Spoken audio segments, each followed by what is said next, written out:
우리 속담에 새살적 버릇이 여든까지 간다는 말이 있지요. 이 말을 오늘의 시사를 이해하는 데 적용할 수 있겠습니다. 문재인의 북해 온전 문건이 발견됐는데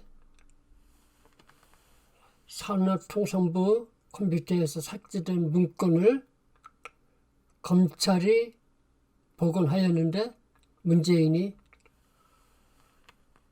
자기와는 아무런 상관이 없다고, 자기는 북한 온전 문건을 작성하라고 지시한 적도 없고 그 문건을 삭제하라고 지시한 적도 없다고 딱 잡았다고 있습니다. 과연 문재인과 아무런 관련이 없는 일일까요?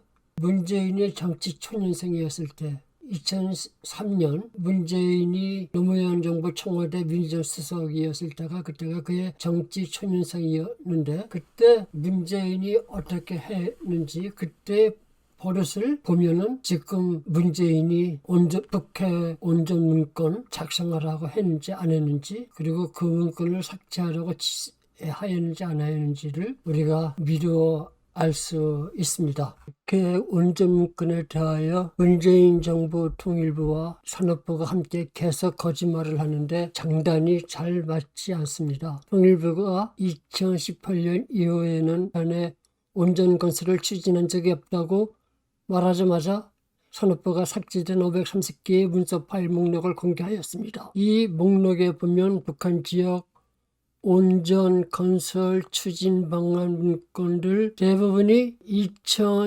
2019년 12월 2일에 작성되었습니다. 파일을 삭제하면 영영 증거가 인멸될 줄로 알았는데 검찰이 포렌식으로 삭제된 파일을 복구하고 복구된 파일 목록이 SBS 보도로 언론에 공개되자 산업통상자원부는 의혹을 해소하겠다며 2월 1일 공개한 북한 지역 온전 건설 추진 방안 보고서를 공개하였습니다. 김 서기관이 삭제한 문건들 중 일부가 산업부의 다른 컴퓨터에 남아 있었습니다. 지금 보시는 문건은 산업통상자원부가 2월 1일 공개한 북한 지역 온전 건설 추진 방안 보고서입니다. 이 문건 공개로 모든 의혹이 말끔히 해소되었을까요?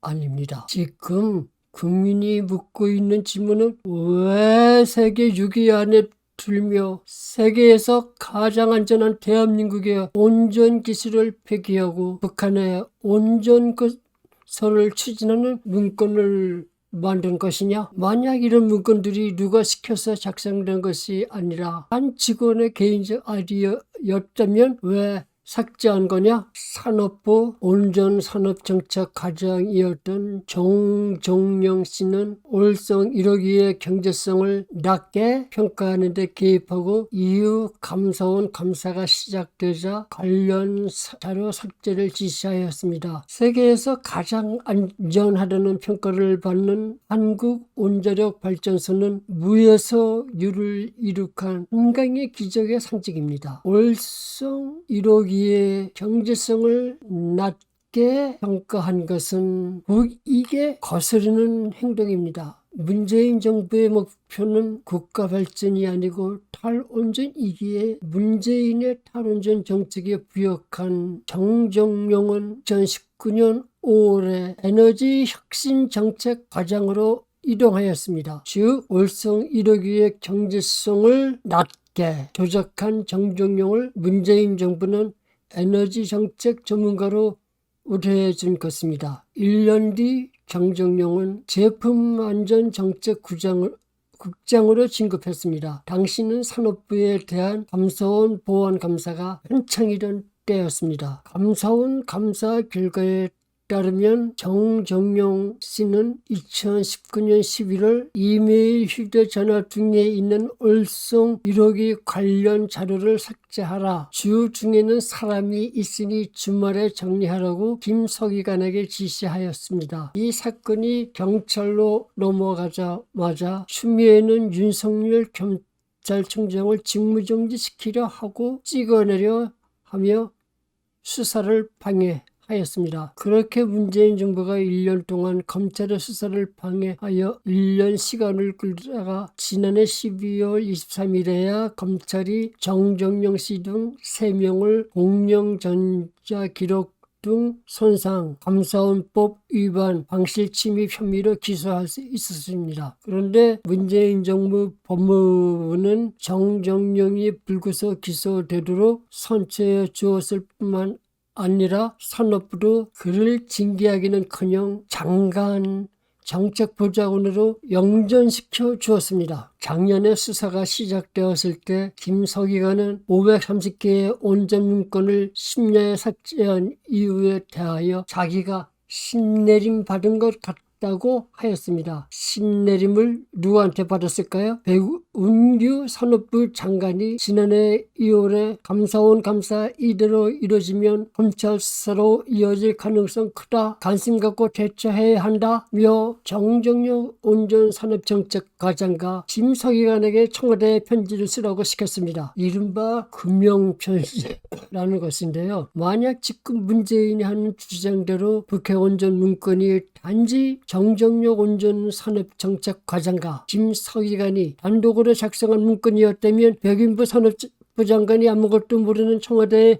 금명편지를 보내라고 했다는 것이 이상하지 않나요? 그리고 추미애가 윤석열 찍어내기를 시작한 때가 바로 백운규 산업부 장관이 청와대에 검찰 수사를 막아달라며 금명편지를 보낸 때였다는 것이 과연 우연의 일치뿐이었을까요? 정정용 과장은 청와대 김모 행정관의 지시를 받았습니다. 그리고 김모 행정관의 윗선이 청와대 정책 TF팀이었습니다. 팀장은 김수현 당시 사회수석 비서관이었고 함께 업무를 주관했던 인물이 최휘봉 당시 산업정책비서관 그리고 문미옥 과학기술보좌관입니다. 그리고 김수현의 윗선이 문재인입니다. 우리는 이런 사실을 문재인의 사살적 버릇으로 미루어 확인할 수 있습니다. 정부 기관에 부당한 개입을 하여 불법을 강요하는 지시를 하는 것은 문재인이 이번이 처음이 아닙니다. 그럼 이제 문재인이 아직 정치 초년생이었던 즉 정치인으로서는 아직 사살적이었던 2003년에 그의 버릇을 살펴볼까요?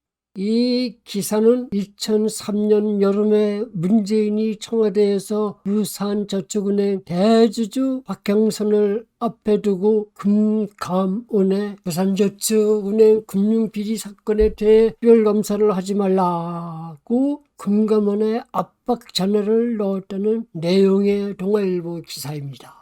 문재인이 5.18 기념행사 때 부르라고 한 임을위한 행진곡은 황석영이 문재인의 친구 박형선의 여동생 영원 결혼식을 위해 지은 노래입니다. 가짜 5.18 유공자 박형선이 노무현 정부 시절에 부산저축은행 대주주가 되었습니다. 노무현 정부 국책사업은 노사모 회장이었던 박형선이 독식하였습니다. 박형선은 사업자금이 필요할 때마다 부산저축은행 금고의 돈을 자기 돈처럼 마음대로 갖다가 썼습니다. 부산저축은행 대형 금융비리 초기에 금융감독원이 감사하려 하자 형선은 서울로 가서 청와대로 들어가 문재인 당시 민정수석을 만났고 박형선의 부탁을 들은 문재인은 바로 그 즉시 금감원에 전화를 걸었고 그 후로 금감원은 감사를 아예 하지 않았기에 금융비리가 눈덩이처럼 점점 더 커졌습니다. 그래서 부산저축은행 소주주들과 예금자들이 모르게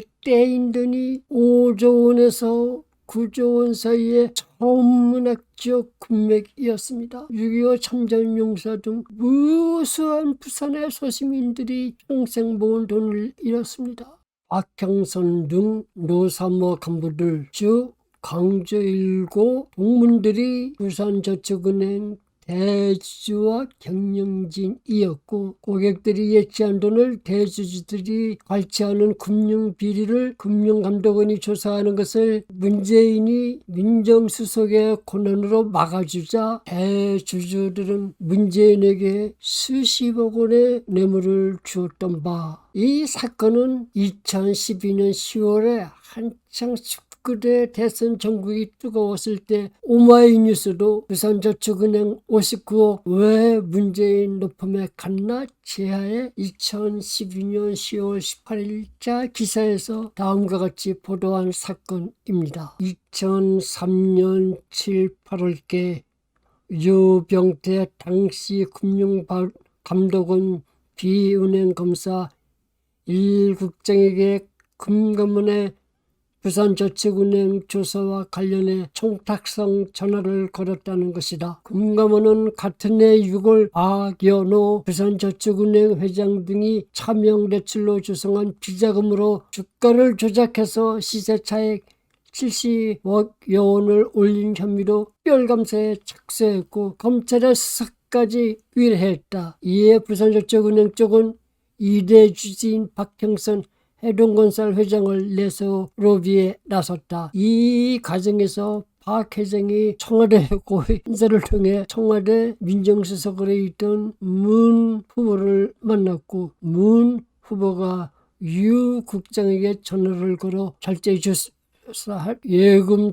대량 인출 사태가 일어나지 않도록 신중하게 처리해달라고 요청했다. 문재인이 금융감독원 유병태 국장에게 직접 전화를 건 이유는 부산저축은행 금융비리를 조사하지 말라는 외압을 놓는 것이었습니다. 문재인이 이렇게 금융감독원의 특별감사를 막았기 때문에 부산저축은행 금융비리는 부당대출 6조 원, 분식회계 3조 원대 등 총 9조 원에 이르는 초대형 금융비리로 커졌습니다. 윤석열이 아무리 조사해봐도 최순실은 K스포츠재단과는 전혀 아무런 관계가 없었던 것으로 밝혀졌습니다. 최순실은 심지어 K스포츠재단에 가본 적도 없었어요. 전 경영 산하 기업들이 수출 홍보의 가치를 위해 K스포츠재단에 출연하는 돈도 500억에 훨씬 못 미친 금액이었습니다. 그런데 문재인이 노무현 정부 수석이었을 때 삼성금 장학재단과 호스텍 재단이 각각 노사모 간부 장인환에게 주고 떼인 돈만 각각 500억씩 1천억 원입니다. 인권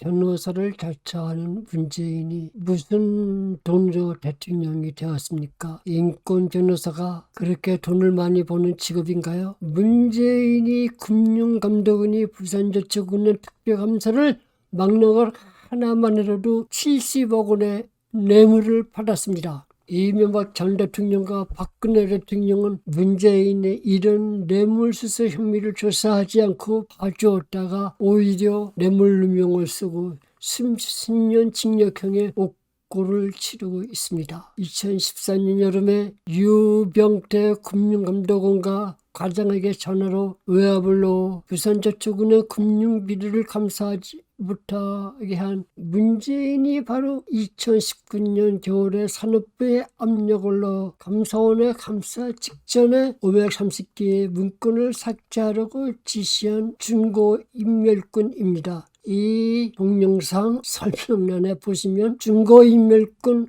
문재인과 택시 운전사의 5월이라는 제목의 기사가 있습니다. 기사 링크가 있습니다. 문재인이 원인 제공을 한 부산저축은행 대형 금융비리 사건은 기업이 K스포츠재단에 400억 출연한 그런 작은 규모의 사건이 아니라 구조가 흔적도 없이 사라지고 부산의 소시민 예금주들이 평생 모은 돈을 잃게 되는 엄청난 사건이었습니다. 이 사건은 수많은 피해자가 있는 사건이었음에도 문재인은 자신이 원인 제공자였다는 사실이 밝혀졌을 때 불법은 아니었다는 궤변으로 미꾸라지처럼 빠져나갔습니다. 지금도 문재인은 계속 발뺌하고 오리발 내밀다가 자기가 북한 원전 게이트의 몸통이라는 사실이 드러나면 불법은 아니었다는 궤변으로 빠져나가려 할 것입니다. 2월 4일에 검찰이 드디어 백운규 전 산업통상자원부 장관에 대한 구속영장을 청구했습니다. 7건의 청와대 보고용 문건에는 산업부 온전 조기 폐쇄 결정을 하기도 전에 백운규 전 장관이 청와대에 사전 보고한 사실이 드러나 있습니다. 즉 민족의 생존권이 달려있는 온전을 조기 폐쇄한다는 방침이 사전에 미리 정해져 있었던 것입니다. 시청해 주셔서 감사합니다. 오늘은 시편 2편 8절과 9절 말씀을 낭독하여 드립니다. 내게 구하라. 내가 이방 나라를 내 유업으로 주리니 내 소유가 땅끝까지 이르리로다. 내가 철장으로 그들을 깨뜨리며 질그릇같이 부수리라 하시도다. Ask of me, and I will make the nations your inheritance, the ends of the earth your possession. You will rule them with an iron scepter. You will dash them to pieces like pottery.